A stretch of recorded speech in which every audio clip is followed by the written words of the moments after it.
I get shit done, I have fun. It's my time and I'm the one. I'm breaking through. Hello and welcome to another edition of the Business Renovator. Today is Mindset Monday, and I wanted to talk about possibility thinking. If you're watching this live today with me right now, welcome and thank you for being here. And if you're watching this later, let us know where you're watching it from, any feedback that you have, and just go post hashtag replay. Much appreciated. And if you ever have a question as a business owner, entrepreneur, or thought leader, reach out to us. I'm going to play a little video.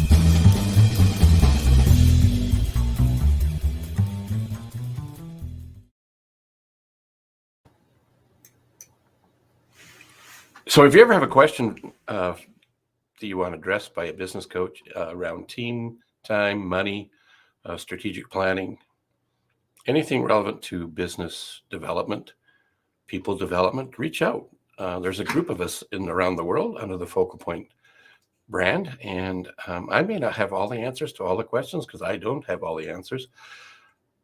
But with the power of the mastermind, we have 200 plus other coaches around the globe. So shoot your question to me. If I don't have an answer, I will seek somebody out to help you with that question that you have. So let's get started. Possibility thinking is kind of a broad topic taught by many people around the globe. Jack Canfield, Bob Proctor, Brian Tracy, Loutice, early 1900s, Orson Swett Martin wrote numerous books on the topic of possibility thinking. Think and Grow Rich. His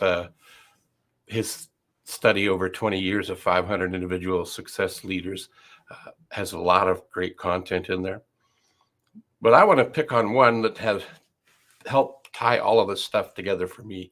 And he's not the only one, as I mentioned, but I want to bring my mentor up right now. There he is right there. He was, Loutice was the founder of the Pacific Institute, which was based in Seattle, Washington. Actually, it's still there. Unfortunately, he's not with us. And one of the lessons I learned along the way is want to try and live life with few regrets, if any at all. You don't want any. And one of the things that I was humming and hawing about was I just started in this business with Focal Point, and only so much time and so much money to be allocated to different things, but I'd never actually met Loutice.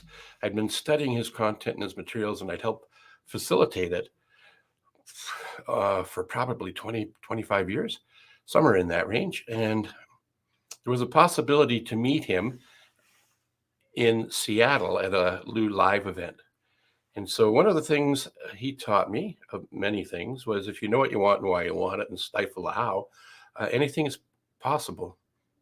Doesn't mean everything you think about is going to come to be, but it's more likely if you have a burning desire to get to where you want to get to. So I was sitting in my house, and my partner at the time was in another part of my house. I have an open concept 2-story home, and she could hear me thinking out loud because I was thinking, should I go? It's a lot of money, and it's 3 days, can be well over $3,000. It's $1,000 a day plus a flight down there and a hotel, all that kind of stuff. Anyway, she said to me, and it proved to me she did listen to me, was, it sounds like you're stuck on the how. So possibility thinking doesn't work very well if we get stuck on the how. Now, how is an important piece of the puzzle to get shit done and reach your goals.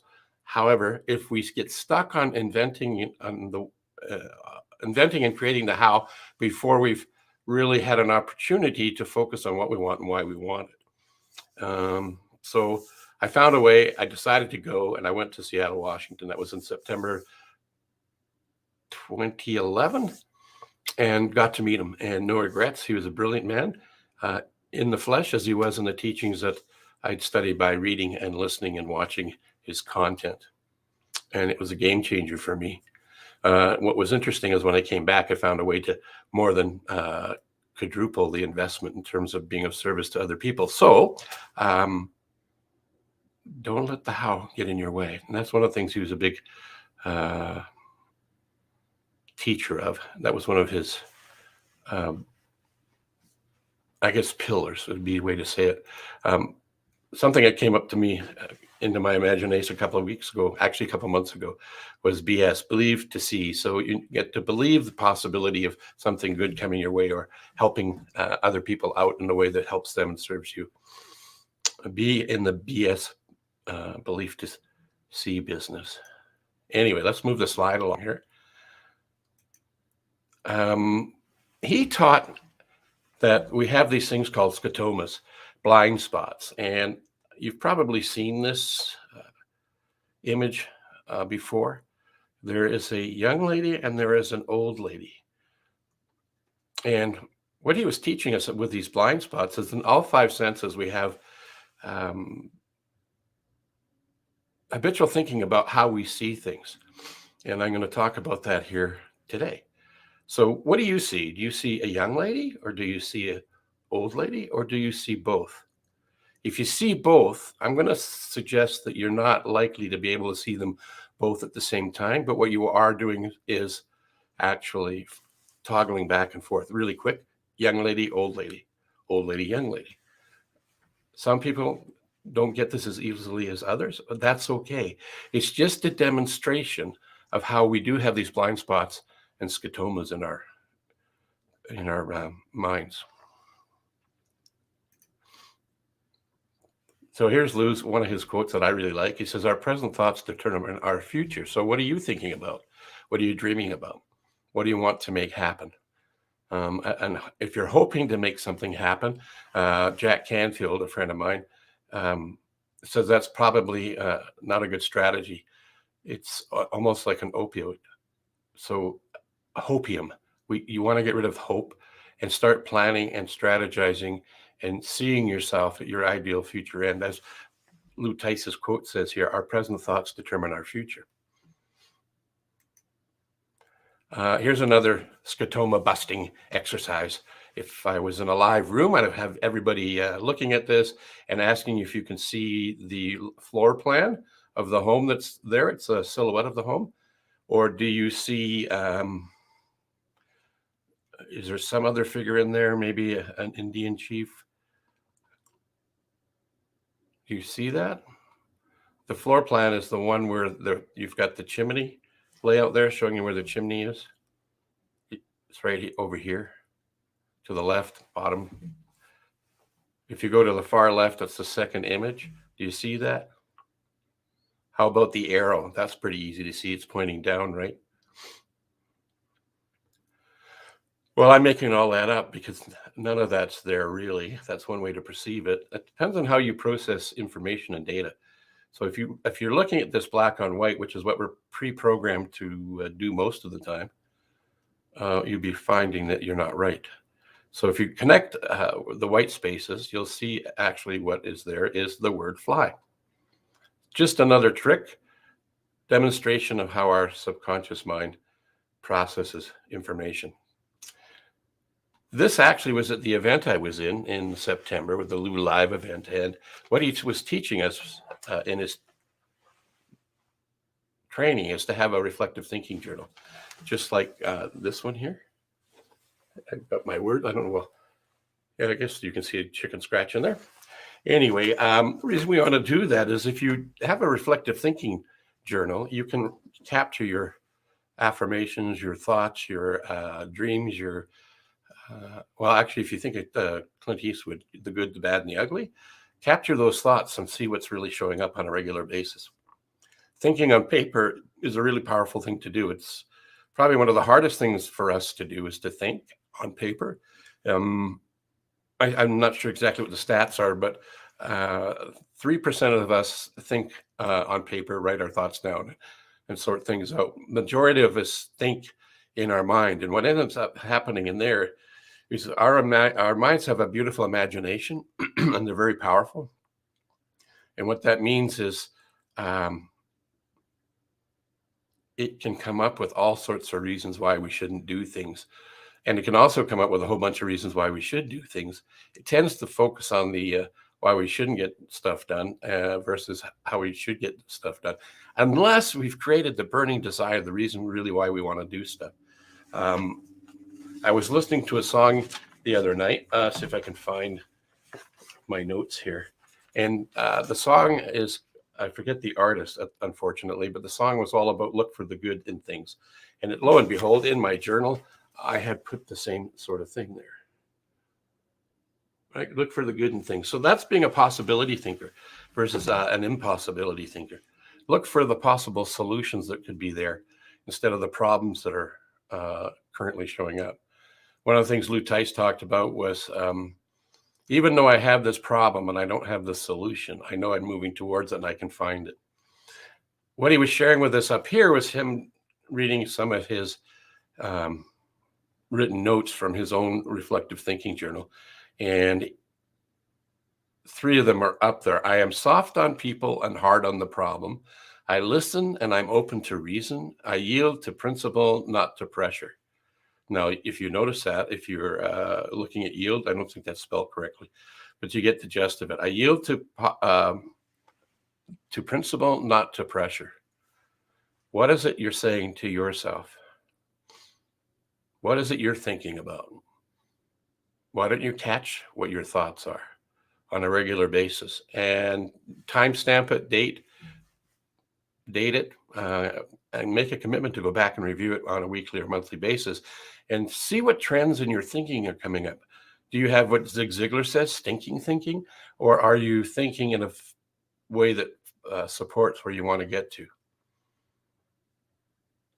Something for you to ponder for sure. And I posted this just recently. I think it's amazing. I didn't come up with it. I don't have the originator's name, otherwise I would have put it on there. But it says, chase your dream, not the competition. In Wallace Wattles' book, The Science of Getting Rich, he talks about be a collaborator versus a competitor. There's a mindset of scarcity and there's one of abundance. Which one are you? Are you afraid that the pie, if you take a slice out of it, there's only so many slices in the pie? Or are you a possibility thinker where you can take a slice and combine it with somebody else and do something bigger and better and brighter to serve yourself and the other people that are important in your life? So chase your dream, not the competition. And as Lou says here, we act and behave not according to the truth, but to the truth as we believe it to be. So what is your truth? What are you seeing things? Hey, John Gachet, good morning, my friend. Good to see you here. Hope you got my email. And I have some time today if you want to connect and have a walk through that email you sent. Hi, Sandy. Thanks for your feedback. Much appreciated. And really like to know that people are watching this. People ask me how many people watch this show. And it's really hard to track the analytics because it's going off into Twitter, YouTube, LinkedIn, and Facebook. And you get people watching it on the replay. So it's just hard to put a metric to that.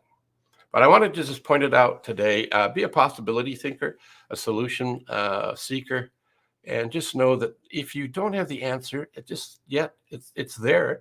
Just keep looking for it. I'm reaching over here for my cell phone because many years ago, this wasn't even possible. I mean, we used to have our phones attached to the wall with a long cable so you could have privacy away from the family. Well, everybody seems to be walking around with one of these. Where did that come from? Came from possibility thinking. Elon Musk, Richard Branson, all created wonderful things. Actually, a beautiful individual started a business for women to help women and to live her passion. And that's Sarah Blakely. She just recently sold her business that she started with $5,000 and the possibility thinking, and sold it about, I don't know, a month ago, and sold it for just over $1 million. And she's had an impact on many, many people. And if you haven't followed her story, you might want to check it out. That's Sarah Blakely. Her company is Spanx, and she knew nothing about manufacturing. So it starts first with an idea, starts with the idea of being anything's possible, and then go after it. And yeah, John, the journaling with specificity is an amazing tool. It can help you light the fire and keep it going.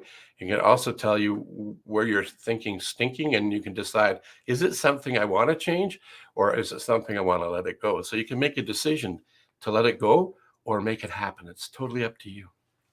Anyway, that's it for us today. Let me get rid of this slide here. I want to bring up something else that's kind of cool.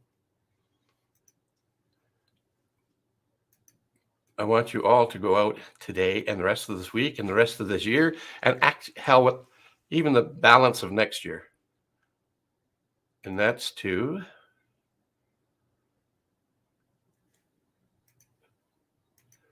just got to find the slide, guys. It's right here. Here it is. It's coming up. There it was. It was there all the time. I didn't see it had a scotoma. Isn't that interesting? I have a blind spot. It's spelt this way with a large U for a reason. The U is representing you. So go out and be the wonderful you, and just know that you're unique. There's nobody else like you.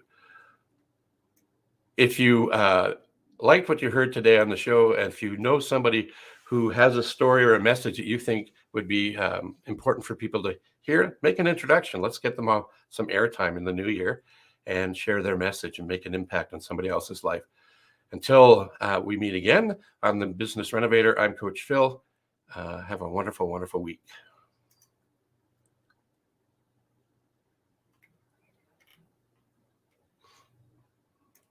I get shit done, I have fun. It's my time and I'm the one. I'm breaking